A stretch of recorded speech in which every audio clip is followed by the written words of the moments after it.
بسم اللہ الرحمن الرحیم والصلاۃ والسلام علی خاتم النبیین وعلی آلہ واصحابہ اجمعین۔ السلام علیکم ورحمۃ اللہ وبرکاتہ۔ دوستو، موت ایک ایسی حقیقت ہے کہ جس کا سامنا ہر جاندار نے ایک نہ ایک دن لازمی کرنا ہے، اور مرنے کے بعد ایک جاندار مسلمان جہاں آتا ہے وہ یہی شہر ہے خاموشہ۔ دوستو، بحیثیت مسلمان بہت سے سوالات ایک عام ذہن میں پیدا ہوتے ہیں، اور ہمیں ان باتوں کا پتہ بھی ہونا چاہیے کہ آیا ایک مسلمان کی قبر کیسی ہونی چاہیے، اس قبر کی اونچائی کتنی ہونی چاہیے، اس کی گہرائی کتنی ہونی چاہیے، کیا مسلمان مرد کی اور عورت کی قبر میں کوئی فرق ہے، کیا ان قبروں پہ پھول اور پودے لگائے جا سکتے ہیں۔ عرب ممالک میں اور یہاں پاک و ہند میں قبروں کے جو طریقہ کار ہیں وہ الگ الگ کیوں ہیں؟ قبر پہ اگربتی، موم بتی یا کوئی دیا لگایا جا سکتا ہے؟ یہ سوالات اور اس کے علاوہ ایسے بہت سے سوالات ہم آج کے ماجد المفتی کے سیشن میں مفتی محمد نعمان کریم انصاری سے پوچھیں گے۔ السلام علیکم ورحمۃ اللہ وبرکاتہ۔ وعلیکم السلام ورحمۃ اللہ وبرکاتہ۔ کیسے مزاج ہیں آپ کے؟ الحمدللہ۔ اچھا سر، سب سے پہلا ہمارا جو قبر سے متعلق سوال تھا کہ قبر کا تصور ہمیں کہاں سے ملتا ہے؟ الحمدللہ رب العالمین والصلاۃ والسلام علی اشرف الانبیاء والمرسلین، اما بعد فاعوذ باللہ من الشیطان الرجیم، بسم اللہ الرحمن الرحیم۔ فبعث اللہ غرابا یبحث فی الارض لیریہ کیف یواری سوءۃ اخیہ، صدق اللہ مولانا العلی العظیم۔ قرآن کریم فرقان حمید کی ایک آیت مقدسہ کا کچھ حصہ میں نے تلاوت کرنے کا شرف حاصل کیا آپ کے سوال کے جواب میں۔ اللہ رب العزت نے قرآن کریم میں اس واقعے کی طرف اشارہ کیا ہے کہ جو حضرت حابیل کا قتل ہوا تھا، قابیل نے قتل کیا تھا، تو اس وقت اب قابیل کو یہ نہیں سمجھ آیا کہ اب اس میت کے ساتھ کیا کیا جائے، تو اللہ رب العزت نے 2 کوے بھیجے اور ان 2 کووں کی لڑائی ہوئی۔ اس میں سے ایک کوے نے دوسرے کو مارا، اور پھر جس نے مارا تھا اس نے اپنی چونچ سے اور پنجوں سے قبر کھودی اور دوسرے والے کوے کو اس کے اندر دفنا دیا۔ تو اب جو ہے وہ قابیل نے کہا کہ میں جو ہے وہ اس کوے کی طرح بھی نہ ہو سکا کہ اپنے بھائی کو اس طرح میں دفنا دیتا، تو پھر جو ہے وہ اس نے بھی اسی طرح تدفین کی۔ تو یہ اس وقت سے کہ جب اس روئے زمین پر پہلا قتل ہوا تھا تب سے لوگوں کو اسی طرح زمین کھود کر دفنایا جا رہا ہے۔ قبر کا تصور ہمیں کوے کے ذریعے ایک طرح سے اسٹارٹ جہاں سے ہوا یہ اللہ رب العزت کی قدرت ہے جی کہ آپ دیکھیں کس کس طریقے سے اللہ رب العزت انسان کو سکھلا دیتا ہے۔ بعض اوقات انسان ہوتا ہے کہ جانوروں سے سیکھتا ہے، بعض اوقات پرندوں سے سیکھتا ہے، یا کبھی وہ کسی مشکل میں پھنسا ہوتا ہے، کوئی اس کو ایسا اشارہ مل جاتا ہے جس سے وہ مشکل سے نکل جاتا ہے۔ یہ اللہ کی قدرت ہے۔ اچھا، دوسرا سوال میرا یہ آتا ہے کہ قبر کی گہرائی اور چوڑائی کتنی ہونی چاہیے؟ دیکھیں، قبر کی ایک تو ہے لمبائی، لمبائی جو ہے وہ انسان کے قد سے کچھ زیادہ ہونی چاہیے، اور جہاں تک تعلق ہے گہرائی کا، تو گہرائی کے بارے میں 3 باتیں ہیں۔ ایک تو یہ کہ وہ نصف قد تک ہو، بہتر یہ ہے کہ پورے قد کے برابر ہو، بہتر یہ، اور متوسط اس کا درجہ یہ ہے کہ سینے تک ہو، اتنی گہرائی ہو، اور چوڑائی نصف قد تک، چوڑائی نصف قد تک، چوڑائی نصف قد تک۔ ٹھیک ہے۔ اچھا، اسی طرح نیکسٹ سوال میرا آتا ہے کہ کیا مرد اور عورت کی قبر الگ الگ ہوتی ہے یا سیم قبر ہوتی ہے؟ مرد اور عورت کی قبر میں تو کوئی فرق نہیں ہے۔ اس کی تدفین، جب عورت کی تدفین ہو رہی ہوتی ہے تو اس وقت کچھ احتیاطیں بڑھ جاتی ہیں، البتہ قبر میں تو کوئی فرق نہیں ہے، قبریں تو دونوں کی دیکھتے ہیں نا، کفن میں کچھ فرق ہوتا ہے، ایک مرد کا کفن الگ ہوتا ہے، عورت کا ہوتا ہے، تو مطلب قبر کی بناوٹ میں، طریقہ کار میں کوئی ڈفرینس نہیں، قبر کی بناوٹ میں کوئی فرق نہیں ہے، کوئی نہیں ہوتا۔ اچھا سر، بعض اوقات ایسا ہوتا ہے کہ قبر کو اندر سے پکا کر دیا جاتا ہے، تو کیا قبر کو اندر سے پکا کرنا، اس کا کیا حکم ہے، کیا یہ جائز ہے؟ دیکھیں، قبر اندر سے کچی ہی ہونی چاہیے، ہاں البتہ اگر اتنی ضرورت ہے کہ زمین بہت زیادہ نرم ہے، قبر ٹھہر نہیں سکے گی، تو پھر اس صورت میں اجازت ہے کہ اس کے اندر اینٹیں لگا لے، لیکن اس پر بھی یہ ہے کہ گارے کا لیپ کر دیا جائے تاکہ وہ کچی قبر جیسا ہی ہو جائے، لوگ جو ہے کچی قبر جیسا۔ یہ بھی اس کیس میں ہے کہ آپ کو اتنا وہ ہو کہ قبر ٹوٹ سکتی ہے اندر سے، یعنی اس کی اسٹرکچر خراب ہو سکتا ہے اس صورت میں، ادروائز نہیں کرنا چاہیے۔ جی بالکل ٹھیک ہے۔ اچھا، تو نیکسٹ سوال میرا یہ ہے کہ قبر کی، آپ دیکھتے ہیں ہم آج مطلب آج کل نظر آتا ہے کہ قبر کی تزئین و آرائش کی جاتی ہے، مطلب اس میں ماربل لگوایا جاتا ہے، اس میں بہترین کام کیا جاتا ہے، قرآن آیت لکھوائی جاتی ہے، اور تو کیا یہ تمام تر کام کرنے کا قبر کے اوپر اس کا مردے کو کوئی فائدہ ہوتا بھی ہے، اور کیا یہ کرنا جائز بھی ہے یا نہیں؟ دیکھیں، قبر پر اگر ماربل وغیرہ لگوایا جا رہا ہے تو بالکل اوپر والا جو قبر کا حصہ ہے، اصل میں جو قبر کا حصہ ہے، اس کو تو پکا کرنا جائز نہیں ہے، ہاں البتہ اس کی سراؤنڈنگ میں، اس کے اطراف میں اگر ماربل وغیرہ لگوایا جا رہا ہے، اس میں نیت یہ ہو کہ قبر مضبوط ہو جائے گی، گرنے سے ڈھانے سے ذرا کچھ احتیاط ہو جائے گی، یا درندے جو ہیں وہ کتے وغیرہ یا ایسے جو ہوتے ہیں قبرستان کے اندر، وہ ذرا اس کو کھود نہیں پائیں گے، کسی قسم کے نقصان سے وہ محفوظ رہے گی، بارش وغیرہ میں گرنے سے ڈھانے سے وہ محفوظ رہے گی. اگر یہ ساری نیتیں ہیں تو پھر درست ہے. تزئین و آرائش کی ٹپ ٹاپ کی اگر نیت ہے تو پھر مکروہ ہے. مکروہ کیونکہ دیکھتے نا کہ 3 منزلہ قبریں ہمیں نظر آتی ہیں، کہ مطلب اس سے کم بھی 15 20 25 ہزار روپے خرچہ ہوتا ہوگا. تو اس کا مردے کو کوئی فائدہ ہوتا ہے؟ مردے کو تو اس کا کوئی فائدہ نہیں ہے، بس وہ یہی ہے کہ مردے کی حفاظت ہو جائے گی. اگر قبر گرنے سے محفوظ ہوتی ہے تو اس کی حفاظت ہو جائے گی. درندے اگر اس کو نہیں نقصان پہنچاتے تو اس کی حفاظت ہو جائے گی. اس کی حفاظت مقصود ہے، لیکن اس کا طریقہ بس یہ ہونا چاہیے کہ اطراف میں اس کے ماربل لگا دیا جائے اور نیت صرف اور صرف یہ ہو کہ اس کی حفاظت ہو جائے. اچھا سر، جو اس پہ قرآن آیت لکھوائی تھی کہ بعض اوقات ایسا ہے کہ قبرستان میں کتے بھی گھومتے نظر آتے ہیں، دیگر جو جانور ہیں، اور لوگ بھی آتے جاتے ہیں تو بے ادبی کا پہلو نظر آتا ہے. تو یہ بھی براہ کرم اس میں بھی ذرا رہنمائی فرمائیں کہ جو آیت لکھوا دی جاتی ہیں صحابہ کرام کے، امہات المؤمنین کے، اہل بیت اطہار کے نام بھی نظر آتے ہیں ہمیں، تو کیا یہ لکھوانا یہ جائز ہے؟ دیکھیں عام قبروں پر تو اس طرح پاک نام یا قرآنی آیات وغیرہ یہ نہیں لکھوانے چاہیے. بے حرمتی ہی ہوتی ہے، لوگ آتے جاتے قبریں پھلانگتے ہیں، یا کتے بلی جانور یہاں گھوم رہے ہوتے ہیں، ان سے بے ادبی کا اندیشہ ہے اور قوی اندیشہ ہے. تو اس لیے عام قبروں پہ تو نہیں. البتہ اگر کوئی مزار ہے، کوئی سپریٹ بنا ہوا ہے، اولیاء ہیں، بزرگان ہیں، ان کے مزارات پر اگر کوئی آیت وغیرہ لکھواتا ہے تو وہاں لکھوا سکتے ہیں. وہاں پہ لوگ حفاظت بھی کرتے ہیں. بالکل، وہاں حفاظت ہو جاتی ہے، صفائی بھی ہو جاتی ہے، اہتمام ہوتا ہے ان ساری چیزوں کا. عام قبروں میں چونکہ یہ ساری احتیاطیں نہیں ہوتی بلکہ بے ادبی ہوتی ہے، تو اس لیے وہاں لکھوانے سے اجتناب کرنا چاہیے. اچھا سر، میرا نیکسٹ کوشچن ہے کہ قبر کی زمین سے کتنی اونچائی ہونی چاہیے؟ قبر کی اونچائی جو فقہاء نے لکھا ہے وہ یہ ہے کہ 1 بالشت اونچی ہو قبر، یا اس سے کچھ زیادہ ہو. 1 بالش اس سے زیادہ، مطلب اس سے اوپر کر دیا تو یہ ناجائز ہے یا اجتناب کرنا چاہیے؟ کس زمرے میں آتے ہیں؟ حرام تو اس کو نہیں کہیں گے، البتہ ایسا کرنا نہیں چاہیے. اچھا سر، ایک اور چیز آتی ہے کہ قبر پہ نارملی ہم دیکھتے ہیں لوگ پودے لگا دیتے ہیں، چھوٹے چھوٹے پودے لگا دیتے ہیں، تو ایسا کرنا کیا قبر پہ پودے لگانا جائز ہے؟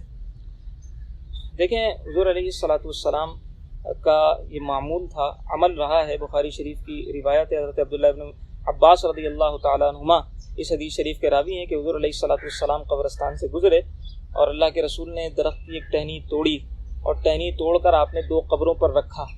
اس ٹہنی کے 2 حصے کر کے آپ نے 2 قبروں پر رکھا. پھر اللہ کے رسول نے فرمایا کہ انہما یعذبان، ان کو عذاب ہو رہا تھا. پھر فرمایا کہ وما یعذبان فی کبیر، کسی بڑے گناہ کی وجہ سے ان کو عذاب نہیں ہو رہا تھا. اور بعض محدثین نے اس کی تشریح یوں کی ہے کہ یعنی وہ گناہ ایسے نہیں تھے تو بڑے، لیکن ایسے نہیں تھے کہ جنہیں لوگ بڑا سمجھتے ہیں.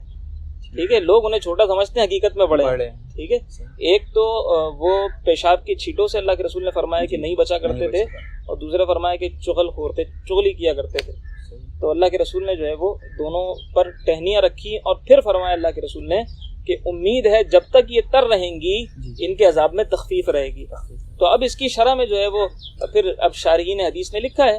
علامہ حافظ ابن حجر اسقلانی رحمۃ اللہ تعالیٰ علیہ لکھتے ہیں کہ اس سے مراد یہ ہے کہ جب تک وہ تر ہیں اللہ کا ذکر کر رہی ہیں، اور اللہ کا ذکر جو ہے وہ موجب تخفیف عذاب ہے کہ یا تو عذاب اس سے ٹل جائے یا پھر عذاب میں تخفیف ہو جائے. باعث رحمت ہے. صحیح ہے ماشاء اللہ. اچھا تو ایک اور چیز دیکھنے میں آتی ہے، میرا نیکسٹ کوسچن اس کے حوالے سے. اچھا اس میں ایک چیز میں اور ایڈ کرنا چاہوں گا. قبر کے اوپر جو پودے لگائے جا رہے ہیں نا، وہ صرف پودوں کی حد تک ہی لمیٹڈ ہوں، اور اس کو بھی ایسا نہ ہو کہ لوگ جو ہے وہ کوئی باغ ہی بنا دیں، کوئی کیاری بنا دیں. ٹھیک ہے، کہ اتنے پودے لگا دیے یا قبرستان میں ایک پوری فضائی ایسی بن گئی کہ اب قبر ہر چیز کا ہمارے ایک ٹرینڈ بن جاتا ہے نا، پھر ہم اس سے نیکی کی اور ثواب کی نیت سے نکل کرنا پھر وہی والی آپ کی بات کہ تزئین و آرائش یا کمپٹیشن کی طرف چلے جاتے ہیں. تو ایسا نہ ہو کہ ہم نے جو ہے وہ اس کو پورا باغ ہی بنا دیا قبرستان کو. پتہ چلا اعتدال ہونا چاہیے، اور درخت وغیرہ نہ لگا دیں گے. پتہ چلا قبر کے اوپر کوئی ایسا وہ لگا دیا پودا کہ وہ بڑا ہو کے درخت ہی بن گیا، وہ قبر ڈھا جائے گی پوری. آس پاس کی قبریں درخت وغیرہ بھی لگا سکتے ہیں، لیکن ایک طرف لگا دیے جائیں، قبر متاثر. اچھا حضرت، قبر کی اقسام کے بارے میں بتائیے، کیونکہ ہم یہ دیکھتے ہیں کہ پاک و ہند میں قبر تھوڑی سی الگ قسم کی ہوتی ہے، اور یہ اگر ہم عرب ممالک میں دیکھیں تو ان کی قبروں کا جو سٹائل کہا جائے وہ تھوڑا ڈفرینٹ ہے. تو براہ کرم یہ بتائیے قبر کی اقسام کس طرح کتنی ہوتی ہیں اور کس طرح کی قبریں ہوتی ہیں؟ اصل میں قبر دو طرح کی ہوتی ہے، ایک کہلاتی ہے لحد اور ایک کہلاتی ہے شق، یعنی جسے ہمارے یہاں صندوق کہتے ہیں، صندوق نما جو ہماری قبر ہوتی ہے، ہمارے یہاں جو رائج ہے مروج۔ لحد جو ہے یہ بیسیکلی پتھریلی زمینوں کے اندر بنائی جاتی ہے۔ لحد ایسے ہوتی ہے کہ بالکل ہماری قبر کی طرح شق ہوتی ہے، صندوق، اور پھر اس کے بعد جو ہے وہ داہنی طرف اس کے اتنا بڑا آپ کہیں کہ ایک جگہ بنائی جاتی ہے کہ مردے کو اس کے اندر آرام سے داخل کیا جا سکے، ٹھیک ہے، ایل شیپ میں وہ بن جاتی ہے۔ تو یہ جو ہے لحد کہلاتی ہے۔ عرب ممالک میں اسی طرح عموماً بنتی ہے، پتھریلی زمینیں ہوتی ہیں وہاں۔ جہاں پتھریلی زمین نہ ہو، نرم زمین ہو، جیسا کہ حضور علیہ الصلوۃ والسلام نے ارشاد فرمایا کہ اللحد لنا والشق لغیرنا، کہ ہمارے یہاں لحد ہے اور ہمارے علاوہ لوگوں کے لیے شق ہے۔ یعنی جو نرم زمینیں ہیں، نرم زمینوں میں شق کر دیا جائے، اور جو پتھریلی زمینیں ہیں، سخت زمینیں ہیں جو اس لحد کو برداشت کر سکتی ہیں، وہاں لحد بنا دی جائے۔ پریفریبل تو لحد ہی ہے، ٹھیک ہے، لیکن اگر وہ نہ کر سکیں، زمین اگر نرم ہو تو پھر شق کر دیجیے، ٹھیک ہے۔ اچھا سر، یہ بھی دیکھا گیا ہے نارملی قبر میں پانی ڈالا جاتا ہے اور پھر موم بتی لگاتے ہیں، اگربتی یا دیا وغیرہ رکھ دیا جاتا ہے، تو اس کا بھی براہ کرم ارشاد فرمائیں کہ اس کا کیا حکم ہے؟ قبر میں پانی ڈالنا، اگربتی یا موم بتی یا دیا وغیرہ رکھنا کیسا ہے؟ دیکھیں، اگر تو تدفین کے فوراً بعد قبر کے اوپر پانی ڈالا ہے تو وہ تو درست ہے، بلکہ ڈالنا چاہیے۔ حضور علیہ الصلوۃ والسلام نے بھی جو ہے وہ قبر پر پانی ڈالا ہے، اللہ کے رسول نے تدفین کی تو اس کے اوپر اللہ کے رسول نے پانی ڈالا، اور وہاں جو ہے وہ اس سے ایک اچھی فعال ہوتی ہے کہ چونکہ پانی سے ٹھنڈک ہوتی ہے، اللہ رب العزت اس سے جو ہے وہ مردے کو ٹھنڈا کرے اور اس کی تاثیر سے اس کو فائدہ پہنچے۔ ایک تو وجہ یہ، دوسری وجہ یہ ہوتی ہے کہ جب قبر کے اوپر مٹی ڈالی ہے تو ظاہر ہے اس کو جمانا ہوتا ہے نا مٹی کو، تو اس کے اوپر پانی ڈال دیا جاتا ہے تاکہ وہ ایک جگہ جم جائے، تو وہاں تو سمجھ میں آ رہا ہے، لیکن اس کے بعد وہ لا کر اس کے اوپر پانی ڈالتے رہنا یہ سوچ کر کہ شاید اس پانی سے وہ سیراب ہو رہا ہوگا، اس کو پانی مل رہا ہوگا یا اس کو کوئی فائدہ پہنچ رہا ہوگا، تو یہ اسراف ہی لکھا ہے فقہاء نے، یہ نہیں کرنا چاہیے اس طرح۔ ہاں اگر کوئی وجہ ہے، جیسے پودے اگے ہوئے ہیں، ایک تو وہ ہیں پودے جو ہم نے لگا دیے، ایک بعض اوقات ایسا بھی ہوتا ہے خود ہی گھاس اگ جاتی ہے نا، خود ہی پودے اگ جاتے ہیں، تو اگر اس طرح کا کوئی معاملہ ہے ان پودوں کو ہرا بھرا رکھنے کے لیے تاکہ وہ پودے اگے رہیں، پھر اگر پانی ڈال رہے ہیں تو پھر وہ درست ہے، اس لیے کہ معقول ہے، ورنہ بلا وجہ اگر پانی لا کر ڈال رہے ہیں تو پھر کوئی اسراف ہے، معقول نہیں ہے۔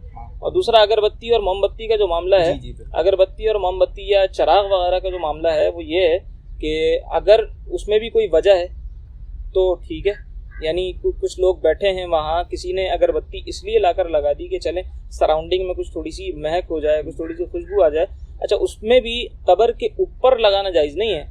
قبر کے اطراف میں کہیں ایسی جگہ جہاں قبر نہ ہو، وہاں اگر کسی نے خوشبو کے لیے لا کر لگا دی تو پھر وہ لگا سکتے ہیں، لیکن احتیاط ہی کرنی چاہیے، کیونکہ لوگ جو ہے نا وہ پھر اس کا غلط استعمال کرنے لگ جاتے ہیں۔ اگر خوشبو ہی چاہیے تو اب تو عطر موجود ہے آپ کے پاس، اور دیگر آپ کے پاس ذرائع موجود ہیں، آپ اس سے اپنے ماحول کو خوشگوار کر لیں اور اس سے معطر کر لیں۔ اور اسی طریقے سے جو ہے وہ موم بتی یا چراغ وغیرہ کا جو معاملہ ہے، اس کے اندر بھی اگر یہ وجہ ہے، یہ نیت ہے کہ کوئی قرآن پڑھنے والا ہے، اس کو اس میں روشنی میں نظر آ جائے، وہاں اندھیرا ہے، لائٹس کا اہتمام انتظام نہیں ہے، آنے والے جو ہے وہ آرام سے آ جائیں، ان کو کوئی پریشانی نہ ہو، اپنے کسی رشتہ دار کی عزیز کی قبر تلاش کرنے میں ان کو کوئی مسئلہ نہ ہو، یہ ساری وجوہات اگر ہوں کہ بہت اندھیرا ہے، کوئی ایسا نہ ہو موذی جانور وہاں ان کو تکلیف دے دے، تو یہ ساری اگر وجوہات ہیں تو ٹھیک ہے، ورنہ بلا وجہ روشنی کر کے بس چلے جانا یہ بھی اسراف ہے، اس لیے کہ اس کا کوئی مقصد نہیں ہے۔ اسی طریقے سے اگر بتی جلا کر وہاں کوئی بیٹھا ہوا نہیں اور چلے جانا، ٹھیک ہے، کہ مردہ تو ظاہر ہے مردے کو اس خوشبو کی ضرورت نہیں ہے، بالکل ٹھیک ہے، یہ سوچنا کہ اس اگربتی سے، اس موم بتی سے، اس چراغ سے مردے کو کوئی فائدہ ہو رہا ہوگا تو اس خام خیالی ہے ایسا، بالکل ایسا۔ لیکن ایک چیز پوائنٹ ٹو بی نوٹڈ یہاں پر یہ ہے کہ آپ نے فرمایا کہ لگائیں بھی تو قبر کے اوپر یا قبر کی حدود میں نہ لگایا جائے، سائڈ میں کہیں لگایا جائے، ٹھیک ہے۔ اچھا نیکسٹ کوشچن یہاں پہ میرا آتا ہے کہ سرہانے پہ جو تختی لگائی جاتی ہے اس کا کیا حکم ہے؟ اور اس میں ہم دیکھتے ہیں کہ نقش نالین پاک لگایا جاتا ہے یا آیاتیں لکھوائی جاتی ہیں، یا وہی اسی طرح آل بیت اطہار یا صحابہ کرام کے نام وغیرہ لکھوائے جاتے ہیں، اس کا بھی حکم ارشاد فرما دیں کہ اس کا کیا حکم ہے؟ دیکھیں، آیات لکھوانے کا یا مقدس اسما لکھوانے کا حکم جس طرح قبر کا تھا، قبر پر لکھوانے کا تھا، وہی کتبے پر یا تختی پر لکھوانے کا بھی ہوگا، کیونکہ بے ادبی کا اندیشہ تو یہاں بھی ہے، ٹھیک ہے. البتہ وہ کتبہ لگانا یا وہ تختی لگانا فی نفسی ہی جائز ہے، بلکہ حضور علیہ الصلوۃ والسلام نے حضرت عثمان بن مظعون رضی اللہ تعالیٰ عنہ کی جب تدفین ہوئی تھی تو اللہ کے رسول نے نشانی کے طور پر ان کے سرہانے ایک پتھر رکھا تھا. ٹھیک ہے، تو وہاں سے جو ہے وہ استدلال کیا ہے کہ یہ کتبہ لگانا جائز ہے. اور اب چونکہ سارے کتبے ایک ہی جیسے ہیں، کوئی اپنے رشتہ دار کی کسی عزیز کی قبر پر آنا چاہے، ٹھیک ہے، تو وہ پہچان کے لیے اگر اس پہ نام لکھ دے تو نام لکھنے میں حرج نہیں ہے.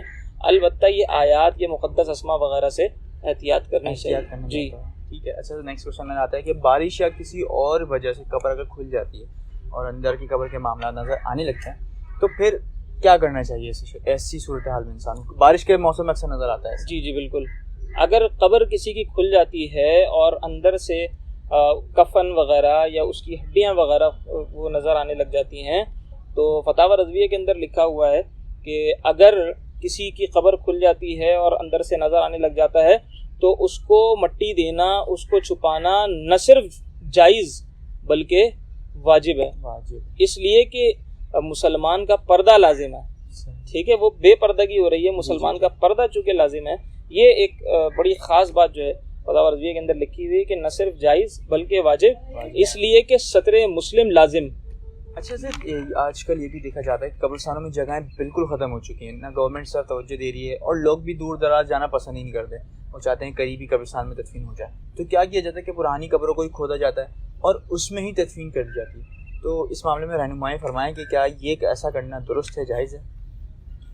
دیکھیں، یہ فرمائش کرنا کہ کسی پرانی قبر کو کھودو اور پھر ہمارے مردے کو اس میں دفن کر دو، یا یہ ہمارے فلاں کی قبر تھی، ہمارے عزیز کی قبر تھی، ہم اجازت دے رہے ہیں یا ہم حکم دے رہے ہیں اس مردے کو نکال کر، یا اگر وہ مردہ جو ہے اب صرف ہڈیاں وغیرہ ہی کچھ باقی رہ گئی ہیں ان کو ایک طرف کر کے یا باہر نکال کے، کسی بھی قسم کی اس طرح کی فرمائش کے قبر کھول دو اور پھر ہمارے مردے کی تدفین کر دو، یہ تو کسی صورت میں بھی درست نہیں ہے. اور اگر یہ معلوم ہے کہ واقعتاً وہاں کوئی پرانی قبر کھدے گی اور جو ہے وہ کوئی دوسرا مردہ وہاں دفن ہوگا اور کہیں دور کوئی ایسا قبرستان ہے جہاں یہ سب نہیں ہوگا تو پھر وہیں لے جائیں، دور لے جائیں. ٹھیک ہے، پھر دور لے جائیں اور وہاں لے جا کر تدفین کر دیں. البتہ اگر نہیں معلوم ہم نے تو صرف کہہ دیا ہے گورکن کو کہ بھائی ہمیں قبر چاہیے. ٹھیک ہے، تو اب وہ کس طرح قبر ارینج ہوئی، کس طرح نہیں ہوئی، ہم نے تو نہیں حکم دیا، نہ ہمیں پتہ تھا کچھ. تو ایسے شخص کے اوپر تو یہ بار نہیں ہوگا کہ اس نے کوئی پرانی قبر کھدوائی ہے یا کسی پرانی قبر میں مردہ دفن ہوا ہے، اس لیے کہ وہ تو لا علم ہے. ٹھیک ہے، مطلب اگر آپ کے علم میں ہو کہ دور اگر آگے کہیں قبرستان میں اس طرح کا کوئی بھی خدشہ نہیں تو آپ وہیں پریفر کریں کہ وہاں جا کے دفنا دیا جائے. جی ٹھیک ہے. سر، نیکسٹ کوشچن میرا آتا ہے کہ ایسا شخص جو کہ سمندر میں ڈوب جاتا ہے، اسے کوئی جانور کھا جاتا ہے یا کسی بھی حادثے کے سبب اس کا جسم ہی نہیں بچتا، جسم میں ٹکڑے ہو جاتے ہیں، تو ایسے شخص کی پھر قبر کا کیا حکم ہے؟ دیکھیں، ایسا شخص کے اب جس کا جسم نہیں بچا، اس کے کچھ پارٹس ایسے ہوتے ہیں، کچھ اجزاء ایسے ہوتے ہیں، اجزاء اس لیے جنہیں کہا جاتا ہے، وہ بہرحال نہیں ختم ہوتے، وہ فنا نہیں ہوتے. ٹھیک ہے، وہ موجود رہتے ہیں. تو وہ جہاں بھی ہوں گے، جیسے بھی ہوں گے، عذاب کا معاملہ ہو، ثواب کا معاملہ ہو، اس کا وہیں شروع ہو جائے گا، وہی اس کے لیے قبر ہے. ٹھیک ہے، قبر اصل میں کیا ہے؟ قبر اصل میں یہ ہے کہ برزخی معاملات وہاں شروع ہو جائیں، جزا و سزا کے معاملات شروع ہو جائیں.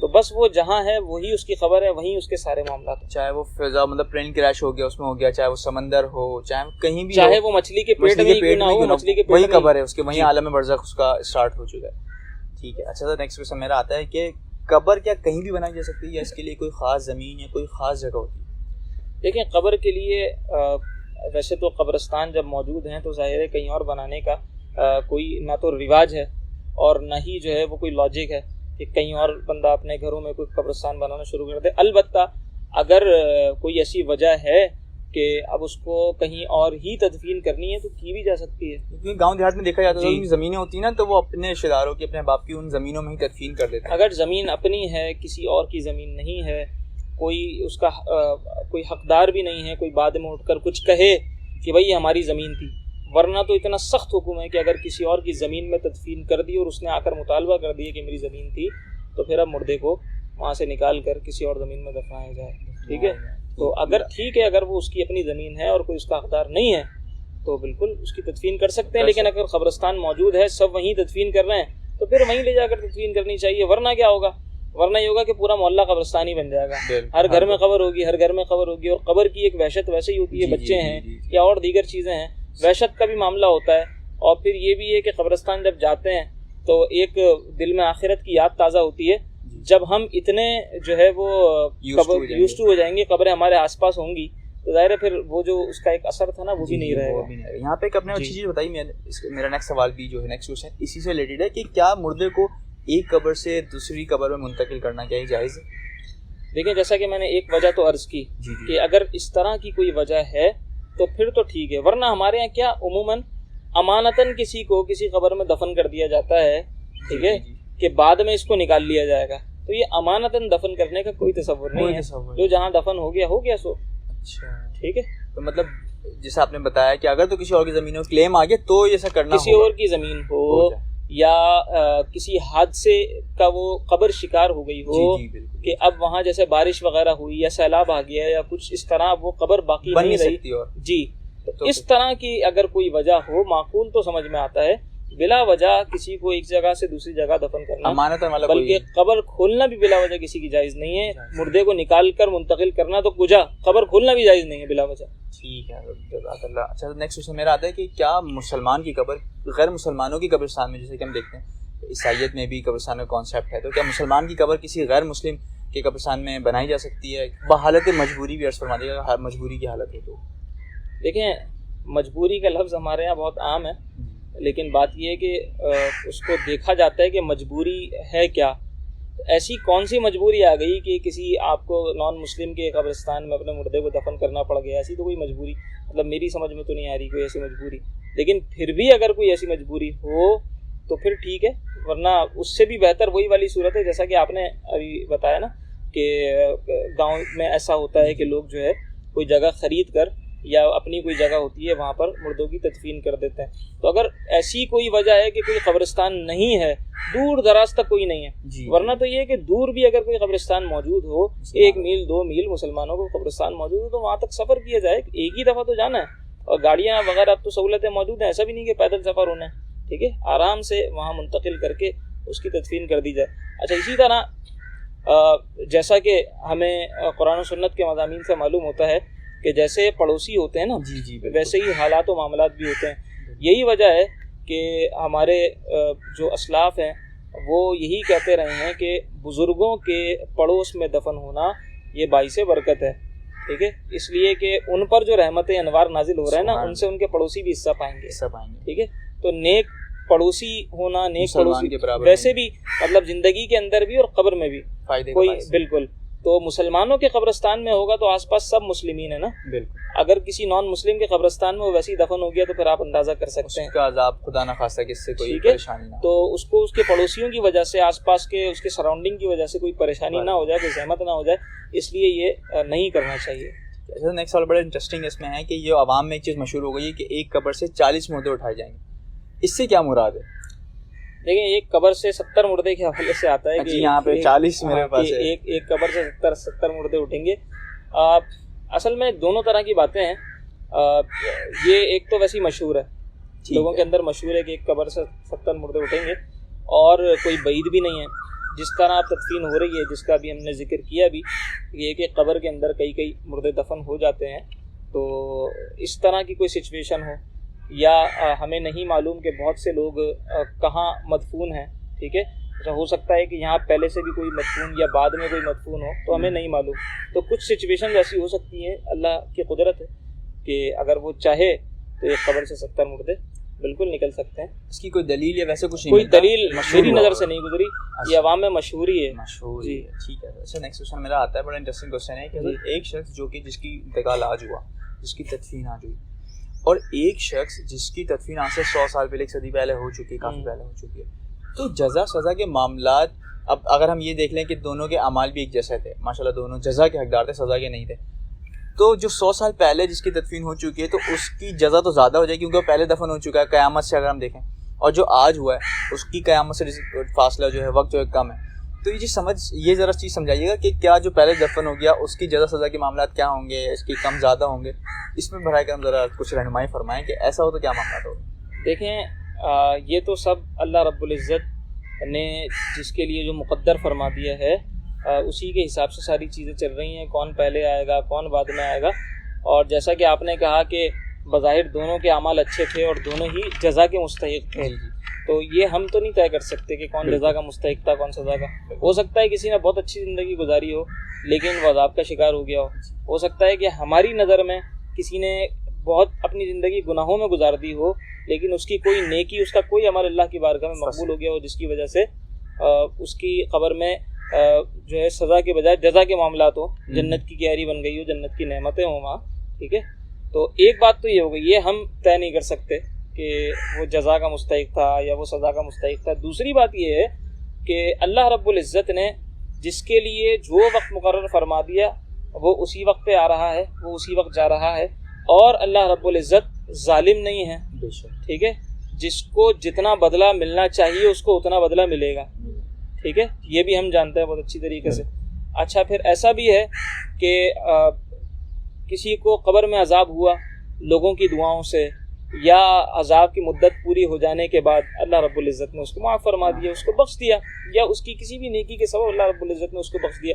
تو ہو سکتا ہے کہ کوئی بہت پہلے آیا اور چلا گیا ہو, ٹھیک ہے, اور عذاب کا سلسلہ ہوا, مثال کے طور پر کچھ عرصہ عذاب کا سلسلہ ہوا, پھر موقوف ہو گیا, پھر اس کے بعد جزا کے معاملات. اب یہ ہم نہیں طے کر سکتے. اچھا, ایک چیز ہوتی ہے کوالٹی اور ایک چیز ہوتی ہے کوانٹٹی. ٹھیک ہے, اچھا کوانٹٹی کے اعتبار سے تو ٹھیک ہے, اس کا وقت بڑھ گیا اور اس کو زیادہ ہمیں عذاب یا جزا یا سزا نظر آ رہی ہے, لیکن ایسا بھی ہو سکتا ہے ایک دن میں اللہ رب العزت کسی کو اتنی سزا دے دے کہ وہ ایک سال والے کی اور جو ہے وہ ایک لمبی زندگی والے کی سزا سے زیادہ ہو, اور یہ بھی ہو سکتا ہے کسی کو ایک دن میں اتنی سزا مل جائے. تو یہ چیزیں چونکہ ہماری عقل سے ماورا ہیں, ہم ان کو نہیں سمجھ سکتے. یہ اللہ رب العزت کے اپنے معاملات ہیں کہ اللہ رب العزت کس طرح ان معاملات کو چلا رہا ہے. ٹھیک ہے, اچھا اسی طریقے سے قبر کے ساتھ اگر ہم فوراً جنت اور دوزخ کی طرف چلے جاتے ہیں تو اس کی بھی کچھ ایڈجسٹمنٹ اگر ہم مطلب دیکھیں نا کہ یہاں جیسے قبر میں اس کو عذاب ہوا, اللہ رب العزت نے اس کو معاف کر دیا, وہ جنت میں چلا گیا. بالکل ٹھیک ہے, تو یہ بھی ہمیں نہیں پتا کہ یہاں کس کو کس کی چھٹی ہو گئی اور کس کو رخصت مل گئی اور وہاں وہ جنت میں چلا گیا, اور کس کی گرفت ہو گئی وہ یہاں سے اٹھ کر جہنم میں ہی جا رہا ہے. تو یہ چیزیں اب ہماری عقل میں آنے والی نہیں ہیں. ہم اگر یہ سب سوچیں گے نا, اس طرح کے سوالات اگر ہمارے ذہن میں جنم لیتے ہیں یا لیں گے, کسی کے بھی ذہن میں اگر جنم لے, تو اس سے پھر ہوتا ہے کہ شیطان اس کو بہت پختہ کرتا ہے اور پھر انسان جو ہے وہ اپنے عقائد کے اندر کمزور ہوتا چلا جاتا ہے, یہ ایمان پر اثر ڈالتا ہے. تو اس طرح کی کوئی بھی بات ذہن میں آئے تو فوراً سے اس کو اللہ کی قدرت اور تقدیر کی طرف پھیر دینا چاہیے تاکہ انسان اس طرح کے وسوسے سے بچے. ماشاءاللہ آپ نے جو پوائنٹ دیا نا, اس میں وہی میں سمجھتا ہوں کافی ہوتا ہے کہ اللہ تعالیٰ ظالم نہیں ہے, انصاف فرمانے والی ذات ہے. تو یقیناً یہ ایک تو انصاف اور پھر کرم جا کے جی. اچھا, تو نیکسٹ کوشچن میرا آتا ہے کہ قبروں پر ایک چادر چڑھانے کا بھی ایک رواج ہے, اور ہم یہ بھی دیکھتے ہیں کہ بزرگان دین کے قبور پر, ان کے مزار پر پہلے سے ہی چادریں چڑھی ہوتی, لیکن اس کے باوجود لوگ جو ہیں چادریں چڑھا رہے ہوتے ہیں. تو چادر کا حکم بھی فرما دیجیے, اور جو ایسی کنڈیشن ہو کہ پہلے سے ہی چادر چڑھی ہوئی اور لوگ پھر چڑھا جا رہے ہیں, تو اس کا بھی ذرا رہنمائی فرما دیجیے. کیا دیکھیں, بزرگان دین کے مزار پر چادر چڑھانا یہ ان کی عظمت کو بیان کرنے کے لیے ہے, ان کی کرامت, ان کی عزت کو بیان کرنے کے لیے ہے. تو ایک چادر اگر وہاں موجود ہے تو اس سے ان کی کرامت ظاہر ہو رہی ہے, اس سے ان کی عظمت ظاہر ہو رہی ہے, اس سے ان کی رفتیں سمجھ میں آ رہی ہیں. تو ایک چادر ہونا بھی بہت کافی ہے. ایک کے اوپر ایک چادر چڑھا کے اس کا انبار لگا دینا یہ بے مقصد ہے, اسراف ہے, پیسوں کا ضیاع ہے. وہاں اتنی چادریں, اس چادر سے تو کوئی فائدہ نہیں ہونا. وہ چادر تو اس وجہ سے کہ پتہ چلے کہ یہ کوئی اللہ والے, یہ ان کا پروٹوکول ہے اصل میں یہ. ٹھیک ہے, تو پروٹوکول ایک چادر سے ہو گیا. اب وہاں بزنس چل گیا پورا کہ چادر کے اوپر, اور پھر وہی چادریں کہاں جاتی ہیں, وہ وہیں سے اتر کے دوبارہ دکانوں میں چلی جاتی ہیں, بک کے پھر ادھر آ جاتی ہیں. ٹھیک ہے, ایک چادر کئی بار بک جاتی ہے. تو ہم تو ایک ایسے بزنس میں, ایک ایسی چین کے اندر شامل ہو گئے ہیں کہ ہم اپنی لا علمی میں بہت کچھ ایسا کر رہے ہیں جو پرانی ہو گئی, وہ چادر خستہ حال ہو گئی تو پھر چینج کر دیا. بالکل ہے, تو پھر آپ کہہ رہے ہیں کہ اسراف ہے, نہیں کرنا چاہیے ایسا. بالکل ایسے. اچھا سر, ایک اور چیز آتی ہے قبر میں. اچھا, اس کے اندر بھی چادروں کے اوپر بھی آیات لکھی ہوئی آ رہی ہیں, تو اس کی بھی بڑی بے حرمتی ہوتی ہے. چادر چڑھا دی, لوگ آ کے اس کے اوپر ہاتھ مارتے ہیں, وضو ہوتا ہے نہیں ہوتا, اس کے اوپر ہاتھ مار دیے لوگوں نے, یا وہ گر گئی نیچے, یا وہ کیا کرتے ہیں کسی نے ان کو پیسے ویسے اچھے خاصے دے دیے, تو پھر وہی چادر لپیٹ کے جو ہے وہ اس زائر کو دے دیتے ہیں کہ تم لے جاؤ. اب وہ باوضو تھا, بے وضو تھا, قرآن آیات اس کے اوپر لکھی ہوئی ہیں, وہ اٹھا کے لے گیا, اور کس طرح یہاں سے لے کر جائے گا, سفر کرے گا, ٹھیک ہے, کہاں لے جا کے رکھے گا, اس کی کس طرح بے توقیری, بے حرمتی ہوگی, بے قدری ہوگی. تو ان ساری چیزوں سے بہرحال اجتناب کرنا چاہیے. جی آپ نے اچھا ایک پوائنٹ دیا کہ اس کی بیت بھی کبھی پہلو ہے. اچھا سر ایک اور چیز آتی ہے کہ ہم قبر میں دیکھتے ہیں قبر میں مردے کو اتار دینے کے بعد عہد نامہ رکھا جاتا ہے, تو اور یہ بھی دیگر تبرکات رکھے جاتے ہیں. تو یہ بتا دیجیے گا کہ عہد نامہ کیا چیز ہے, اور اس طرح کے عہد نامہ یا تبرکات کو قبر میں رکھنا اس کا کیا حکم ہے؟ دیکھیں عہد نامہ کی بھی ایک تاریخ ہے. علامہ شامی نے بھی اس کا ذکر فرمایا ہے کہ عہد نامہ پیشانی پر لکھ دینا یا امامے کے اوپر لکھ دینا یا کفن کے اوپر لکھ دینا یہ باعث برکت ہے, اور اللہ اس سے جو ہے وہ اس کی برکت سے امید ہے کہ اللہ رب العزت بندے کی مغفرت فرما دے گا. ٹھیک ہے. اچھا اس کا طریقہ یہ ہے کہ یا تو جس طرح یہ میں نے عرض کیا اس کو لکھ دیا جائے, یا پھر کفن کے اندر سے سینے کے اوپر رکھ دیا جائے مردے کے. ٹھیک ہے. اسی طریقے سے دیگر تبرکات جیسا کہ ہمارے بزرگوں سے صحابہ سے بھی ثابت ہے, حضور علیہ الصلوۃ والسلام کے ناخن ٹھیک ہے صحابہ کی قبروں میں موجود, حضور علیہ الصلوۃ والسلام کے منہ مبارک صحابہ کی قبروں میں موجود. ٹھیک ہے. تو انہوں نے جو ہے وہ اسی طرح حضور علیہ الصلوۃ والسلام کے تبرکات رکھے ہیں. تو تبرکات سے استفادہ قبر میں بالکل کیا جا سکتا ہے. ٹھیک ہے حضرت. لیکن حضرت رکھنے کا کیا حکم ہے؟ جیسے کہ آپ نے سینے کا بتایا, یہ بھی دیکھنے میں یہ پریکٹس کہ وہ چھوٹے سے کھڑکی ٹائپ کی چھوٹی سی بنا دیتے ہیں, اس کے اوپر رکھ دیتے ہیں. تو کیا ایسا بھی کرنا چاہیے قبر کی سائڈ کی دیوار میں ہلکا سا ایک چھوٹا سا سوراخ نما بنایا اور اس میں رکھ دیا, ایسے بھی کر سکتے ہیں؟ دیکھیں وہ تو ایک طرف ہو جائے گا نا, پھر یہی ہے کہ سینے بھی رکھ دیا جائے. ہاں اس کے پاس ہو یا پھر لکھ دیا جائے اس کے اوپر نا. ٹھیک ہے. جیسا کہ ایک روایت میں ہے کہ ایک صحابی تھے, انہوں نے اپنی کفن کے اوپر جو ہے وہ یہ لکھوایا ہوا تھا کہ میں جو ہے وہ یہ گواہی دیتا ہوں کہ اللہ کے سوا کوئی معبود نہیں اور محمد صلی اللہ علیہ وسلم اللہ کے رسول ہیں. ٹھیک ہے. اشہد ان لا الہ الا اللہ وان محمدن عبدہ. یہ انہوں نے جو ہے وہ اپنے کفن کے اوپر لکھوا لیا تھا. ٹھیک ہے. تو اس طرح جو ہے وہ اگر کوئی کرتا ہے تو اس سے برکت لی جا سکتی ہے, بالکل ضروری نہیں ہے. لیکن اس کے اندر بھی پھر وہی سب احتیاطیں ہوں گی نا کہ وہ نیچے نہ لگے, اور پھر تو انسان جس طرح ممکن ہو ادب کا اور احتیاط کر.